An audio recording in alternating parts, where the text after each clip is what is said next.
Now we will solve the vibrating string problem by separation of variable technique. पिछली जो lecture video थी उसमें मैंने आपको सेपरेशन ऑफ वेरिएबल टेक्निक का जनरल वे बताया था कि आप जनरली इक्वेशंस को किस तरह सॉल्व कर सकते हैं. Now we solve standard equations like wave equation, heat equation और हेल्महोल्ट्ज़ इक्वेशन, डिफरेंट इक्वेशन को सॉल्व करना सीखेंगे कि हम उनको कैसे सॉल्व कर सकते हैं by separation of variable technique से. इसमें भी आप क्लियरली देख सकते हैं you have two variable x here है, टी नज़र आ रहा होगा आपको. ठीक है, ये कौन सी है, वेव इक्वेशन की स्टैंडर्ड फॉर्म है. और ये इसकी आपको क्या दी है, बाउंड्री कंडीशंस भी दी है, दो है. ठीक है जी.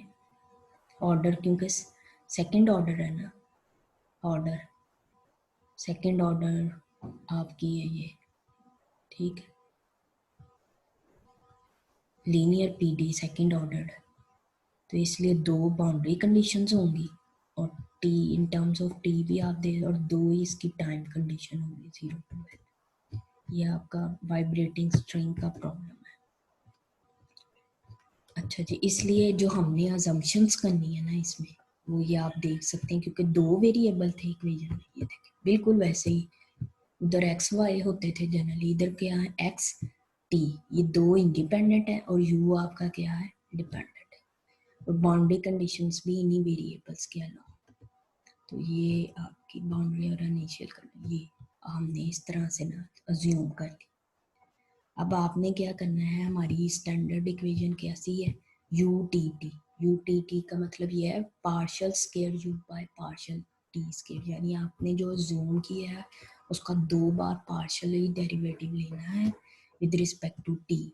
इसको इस इक्वेशन का आप दो बार पार्शियल डेरिवेटिव लेंगे ना विद रिस्पेक्ट टू टी, तो ये partial square you by partial T square क्या आ जाएगा, एक्स ऑफ एक्स वैसे टी डबल डैश टी क्या आ जाएगा, टी डबल डैश टी, यानी इसमें ये आ जाएगा. इसी तरह यू एक्स एक्स का लेंगे तो क्या आ जाएगा, x double dash x x. ठीक है, इंटू एक्स साथ आपका टी ऑफ टी आ जाएगा, x of x T double dash, ये एक्स डबल डैश एक्स आ जाएगा और टी ऑफ टी, वो क्योंकि माइनस था ना वो ये इधर आ गया. अब आपने क्या किया, आप क्योंकि आपने हर एक टर्म को ये डिवाइड करना है, x of x T of T, इसको भी डिवाइड करना है और इसको भी डिवाइड करना है. जब आप इसको डिवाइड करेंगे तो एक्स ऑफ एक्स एक्स इस एक्स ऑफ एक्स के साथ कैंसिल आउट हो जाएगा और T double dash T divided by T. इसको करेंगे x double dash x divided by x of x और टी ऑफ टी कट जाएगा. ये 1/c स्क्वायर इधर आ गया, ये डिवाइड कर, ये देखें जी ये आपकी दो इक्वेशंस बन गई.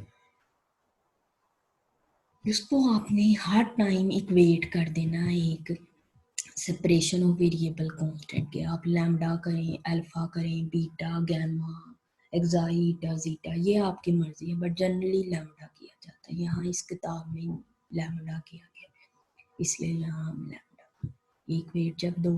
अब यहाँ से आप देख सकती हैं ये आपकी दो ऑर्डिनरी डिफरेंट, पहले ये पीडी थी, यहाँ पे ये नजर आ रही है आपको 7.31, ये आपकी पीडी थी, पार्शियल डिफरेंशियल इक्वेशन.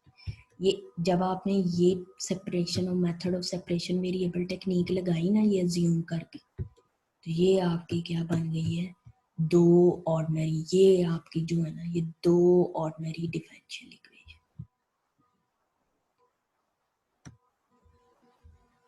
ठीक है, ये एक अलग है, उसको हमने ये कर लिया और ये सेपरेशन हो गया. ये देखिए एक ये दोनों जो है ना ये आपकी ऑर्डिनरी डिफरेंशियल इक्वेशंस. अब आ जाएंगी बाउंड्री कंडीशंस और इनिशियल्स कंडीशंस. ये गिवन है, ये आपका यहाँ से लेके स्टूडेंट यहाँ से लेके यहाँ तक ये क्वेश्चन है और ये पेपरों में आपको दिया होगा, ये नहीं आपने परेशानी. यहाँ अगर वैसे लिख दिया जाए कि जी वाइब्रेटिंग स्ट्रिंग का प्रॉब्लम सॉल्व करें, ठीक है, सॉल्व करें जिसकी उसकी लेंथ 0 to L है, इनिशियल कंडीशन आ जाएगी और बाउंड्री उसमें की ये फंक्शन ऐसे भी आ सकता है प्रॉब्लम, और ऐसे भी सेम एज भी दिया जा सकता है, जैसे कि ये पूरा आपका क्वेश्चन है जो कि पेपर में गिवन होगा। अब आपने क्या करना है, इन कंडीशंस पे भी लगानी है। ये u of x of 0 किसके बराबर है, f of x। आप ये u of x of 0 कैसे लगाएंगे, ये देखिए u of x of 0 यानी t की जगह 0 लगाएंगे, x of x t of 0 बराबर किसके, f of x के, तो f of x आ जाएगा। u 0 t बराबर 0 लगाना है तो x की जगह 0 लगाते हैं, ये x की जगह 0 लगा तो x of 0 t of t, और u x of t ये u 0 of t किसके बराबर है, ये गिवन है बराबर 0, यानी 0 किसके बराबर आ जाएगा, x of 0 t of t। ये हमने ये देखें, ये अब x of ये लगाए, पहले क्या है u of 0, x of 0 t of t बराबर किसके आ गया 0, t of t तो 0 नहीं हो सकता, ठीक है। तो इसका मतलब x of 0 बराबर से, ये पहली बार आपने इनिशियल कंडीशंस ये पहली जो है ना सॉल्व कर ली। ये दो आपकी इनिशियल थी, दो ये टाइम पे इनिशियल, दो ये इनिशियल बाउंड्री कंडीशंस दी हुई हैं। ये आपकी u of 0 of t है, ये 0 L of t लगा ली बाउंड्री, ये टाइम की है, ये t0 initially at time t0 है, तो ये फिर डेरिवेटिव के साथ है विद रिस्पेक्ट टू t, ये बाउंड्री कंडीशन सॉल्व कर रही है।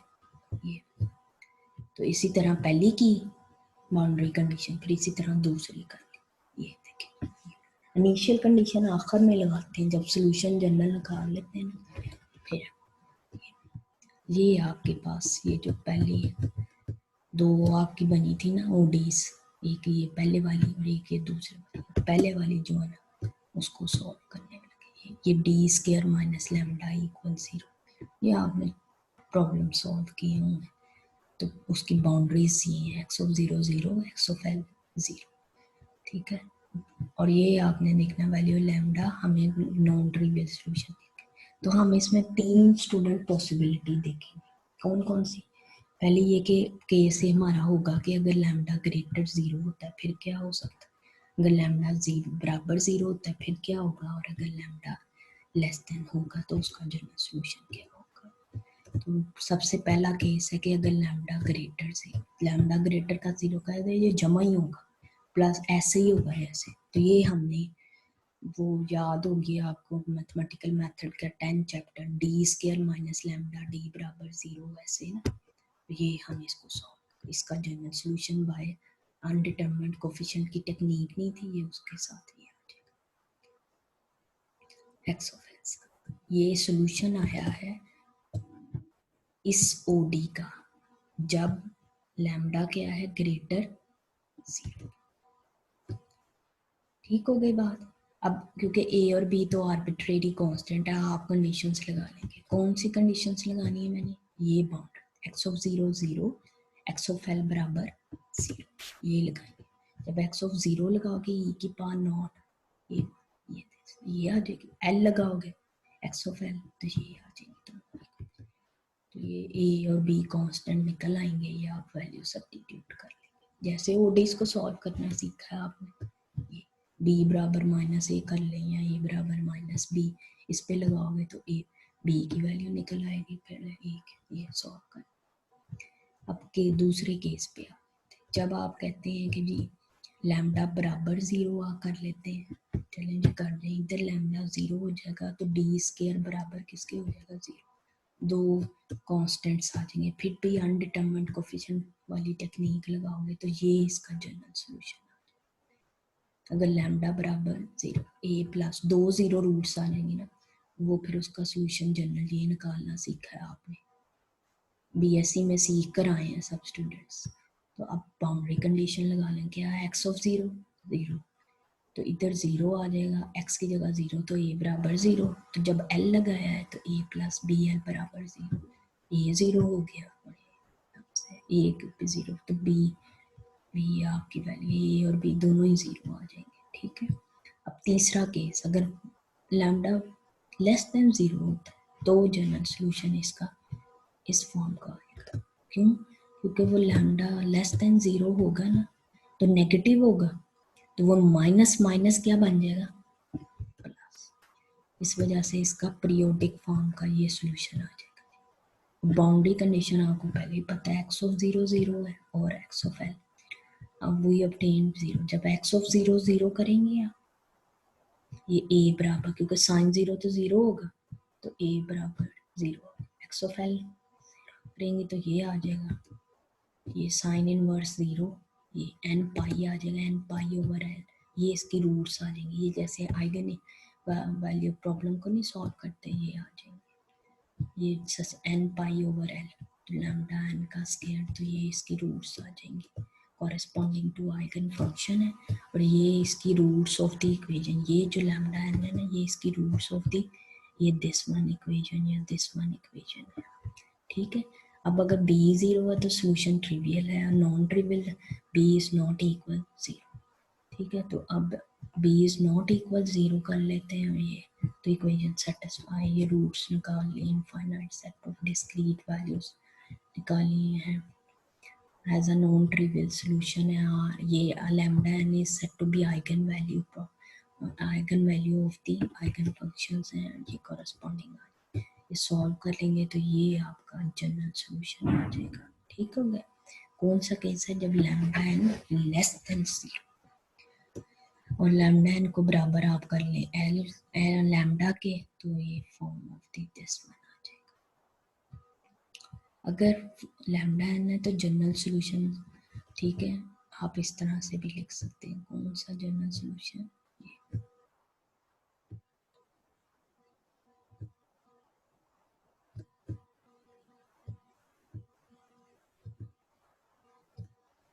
इसका, इसको भी इसी तरह आपने ना, पहले इसको डी स्केयर माइनस लैम्डा सी स्केयर, इसमें आपको केसेस नहीं बनाने होते, टी टर्म्स ऑफ टी में नहीं बनाते, इन टर्म्स ऑफ एक्स में स्टूडेंट्स याद रखें सॉल्यूशंस कि ग्रेटर है लेसर है, ये सारे इन टर्म्स ऑफ टी उसको सॉल्व करेंगे तो उसका जनरल सॉल्यूशन ये आएगा, सी एम ये दिस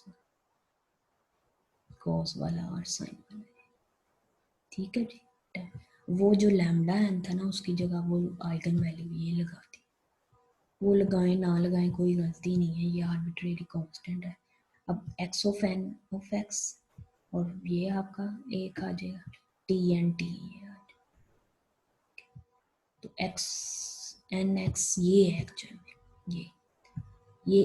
ये वाला पहले इसके साथ ज़रब खाएगा, फिर ये वाला इसके साथ ज़रब, तो b n constant c n constant को आपस में मर्ज करके ना ए एन कॉन्स्टेंट लिख दी, ये देखें, ये वाली पहली टर्म और ये इसका, फिर ये वाली जो टर्म है, क्योंकि प्रोडक्ट है ना, ज़रब खा रहे हैं, तो ये इसके साथ ज़रब खा रहे हैं, ये ऐसे, ठीक है। ये अब इसको ये देखिए, ये टी एन टी ये वाला पूरा सोल्यूशन लगा दिया यहाँ, और ये ज़रब खाएगा इसके सुबह, ये बी एन सी एन मिलके ये बने हैं small n a n constant, और ये b n constant d n constant जब ज़रब आपस में प्रोडक्ट हुए ना, तो इससे बना है ये स्मॉल बी एन कॉन्स्टेंट, ये यहाँ पे ये लिख भी दिए है, ये देखें, तो ये आपका, और इसी को फोरियर सुपरपोजिशन प्रिंसिपल के लीनियर होमोजेनियस, सुपरपोजिशन प्रिंसिपल का टॉपिक इस किताब में दिया भी है, आप उससे भी हेल्प आउट ले सकते हैं, वैसे स्टडी भी नहीं करवाया था, तो ये आपने पहले पढ़ा भी होगा जो आपने बीएससी में, होमोजेनियस एंड लीनियर, तो सुपरपोजिशन प्रिंसिपल, ये फोरियर सीरीज वाला नहीं होता, ये उसकी रिस्पेक्ट से ये लिखती, ये this one is the general form of the solution of the wave equation। यहाँ पे आपका क्वेश्चन ना खत्म हो जाता है, आपने क्योंकि बाउंड्री कंडीशंस लगा दी, अब इनिशियल कंडीशंस की बात आती, मैंने आपको पहले ही बताया था कि पहले आपने पूरा प्रॉब्लम सॉल्व कर लेना, बाउंड्री कंडीशंस लगानी है इन टर्म्स ऑफ एक्स ही थी ना, तो इन टर्म्स, क्योंकि एक्स आपका वेरिएबल है, टी तो टाइम वेरिएबल है, उस पर इनिशियल कंडीशंस होती है, पूरा प्रॉब्लम जब सॉल्व कर लेना है फिर टी लगानी है, टी की यानी इनिशियल दोनों कंडीशंस लगाएंगे ना, तो ये आपके कांस्टेंट नंबर ऑफ कांस्टेंट कितने हैं, 2, ये दोनों कांस्टेंट निकल आए। और इसी वजह से सेपरेशन ऑफ वेरिएबल मेथड का बेहतरीन फायदा ही ये है कि ये आपकी पीडी को ओडीज में बना देता है। और ओडी ये अब आपका ओडी फॉर्म सॉल्यूशन है, ये जैसे ओडीज में नहीं आप निकालते थे मैथमेटिकल मेथड की किताब, ये उसमें आता है। अब क्योंकि ये थोड़ा सा आइगन वैल्यू प्रॉब्लम की इस वजह से इस तरह की इसकी, तो उसमें ई एन बी एन लगा दी। अब इनिशियल कंडीशन लगाएंगे, पहली इनिशियल कंडीशन और दूसरी डेरिवेटिव के साथ, पहली ये लगाए, ये दूसरी इसमें लगा लें, डेरिवेटिव लिया, ये डेरिवेटिव लेना आता है ना सबको, ये टाइम का डेरिवेटिव, इसमें इसी का लेना है ये तो एक्स वाली टर्म है, इसका लेंगे कॉस का माइनस साइन और साथ सरब खा लेगा एन पाई ओवर एल, ये देखें इसी एन पाई सी ओवर एल, ये इसी तरह साइन का डेरिवेटिव कॉस एन पाई सी ओवर एल टी, और ये एन पाई सी ओवर एल साथ भी आएगा, वो यहाँ कॉमन लेंगे और ये वाली टर्म वैसे डेरिवेटिव जैसे जनरल लेते हैं। फिर इसमें ये इनिशियल दोनों कंडीशंस अप्लाई कर ली एट अ टाइम, ठीक, ये अप्लाई करके ये एफ ऑफ एक्स वेट कर दिए, इससे ये कांस्टेंट आ जाएगा, ये देखिए ये एफ ऑफ एक्स था ना, ये इस फॉर्म का solution F of x can be represent, जैसे फोरियर सीरीज में कोफिशिएंट निकालते क्या करते हैं इसमें, ठीक है, इंटीग्रेट करते हैं 0 to l, डिवाइड करते हैं तो वो फिर 2/l, ये आपका सॉल्यूशन आ जाएगा। दोनों ये सब्स्टिट्यूट कर लें, ना भी करें तो कोई मसला नहीं, तो ये आपका complete solution of this one form आ जाएगा, ठीक है, वाइब्रेटिंग स्ट्रिंग का हार्मोनिक के लिए। और इसी से आपको वो डी लंबर्ट सॉल्यूशन जो लास्ट टाइम बताया था ना, ये उसमें भी आप कर सकते हैं। ये आपका भी प्रॉब्लम कि n इक्वल 1 होगा तो इसके ये फॉर्म, 2 होगा तो ऐसे, 3 होगा तो इस तरह से 3 वेव्स बनती जाएंगी, ये मॉडल है उसका, ये इस तरह से जनरल फॉर्म है। ये आप पेपर में करने की जरूरत नहीं, पेपर में आपने बस कहाँ गया, यहाँ तक सवाल कर लेना, पूरे आपको नंबर मिल जाए, पूरे नंबर, 3 केसेस डिस्कस कर लें, ठीक है। सम टाइम होता है कि टीचर खुद ही बता देता है कि लैम्डा ग्रेटर 0 वाला ही करें या लैम्डा लेस देन 0 वाला करके दिखाएं। जब कुछ भी मेंशन ना हो तो इसका मतलब ये होता है कि आपने तीनों इन टर्म्स ऑफ के तीनों केसेस करने हैं, ग्रेटर 0, लेस, और ये कुछ ट्रिवियल होते हैं कुछ नॉन ट्रिवियल। अब जैसे लैम्डा इक्वल 0 तो वैसे ही ट्रिवियल बन जाता है, उससे तो कुछ हल ही नहीं ना होता, क्योंकि ए भी 0 हो जाते बी भी, तो वो आगे करते भी नहीं है कंटिन्यू। तो ये प्रैक्टिस के लिए पहले 1-2 बार करते हैं, क्योंकि सोल्यूशन लैम्डा लेस देन 0 से ही आ रहा होता है जनरली, तो वही जनरली किया जाता है, ठीक है। ये आपका वाइब्रेटिंग स्ट्रिंग का प्रॉब्लम है student.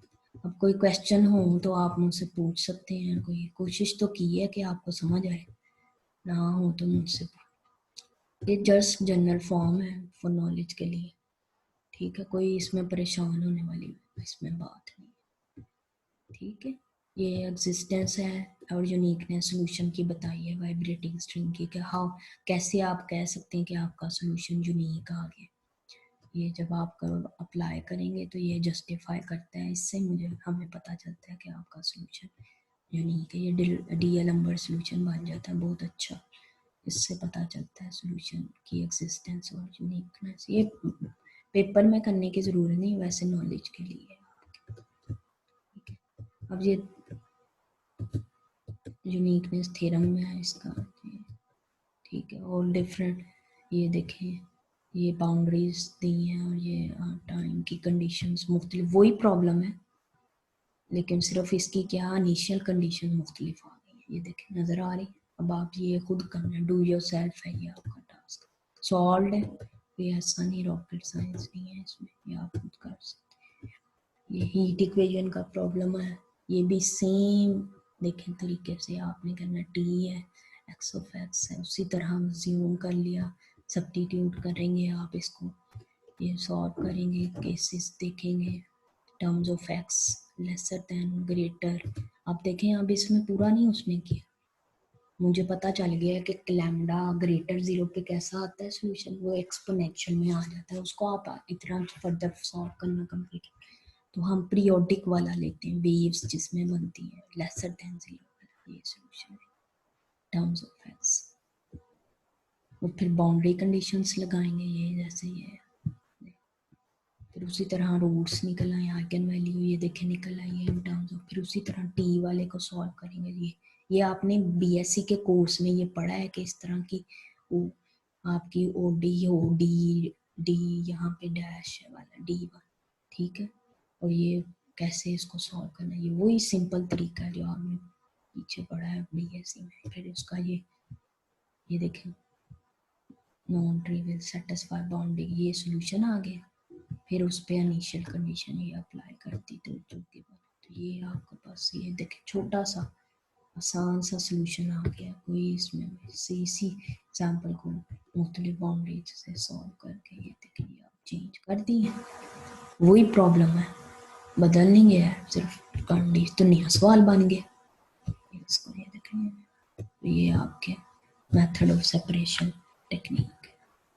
If you want to ask any question तो then discuss इंशाल्लाह आज करेंगे बस। एंड ईमेल आप कर सकते हैं, कोई बात पूछनी हो तो पूछ सकते हैं।